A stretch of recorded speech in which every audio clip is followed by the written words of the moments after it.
Ihren zukünftigen Ehepartner vor? Kasper?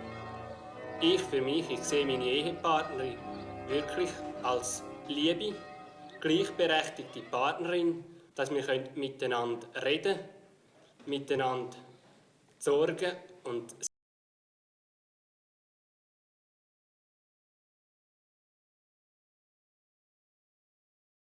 die grosse Aufgabe der Erziehung, vor allem solange die Kinder noch klein sind, fast ganz noch auf den Achseln der Frau liegt. Wenn es in der Schule nicht gut geht mit dem Kind, dann sagt der Mann noch schnell zu der Mutter, «Gang, red du mit dem Lehrer.» Ich finde aber, gerade da sollten doch die Eltern miteinander reden über die Probleme der Kinder. So, da habt ihr es gehört, ihr Mann, gell? Jetzt wisst ihr, was ihr zu tun habt. Freddy? Dazu möchte ich gerade sagen, ich finde es immer schön, wenn der Mann der Frau etwas hilft im Haushalt. Zusammenarbeit ist doch etwas vom Wichtigsten und die Frau sieht dann auch, dass man ihre Arbeit estimiert. Mir denkt, dass sich viele Männer auch ein bisschen zu viel den Vereinen und dem Sport, was sie selber interessiert, widmen.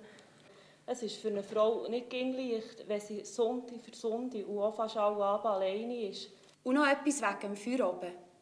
Das ist doch in den meisten Betrieben so, und vor allem in den Familienbetrieben, dass man überhaupt keinen Feierabend mehr kennt.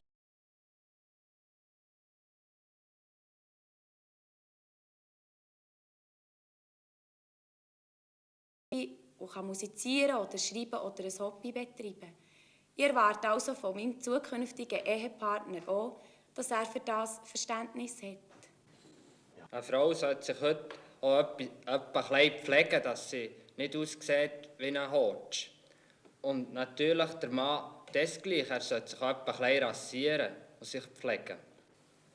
Ich höre auch sehr gerne Musik und ich könnte mir einen Ehepartner vorstellen, der auch mal mit mir ins Theater oder in ein Konzert kommt.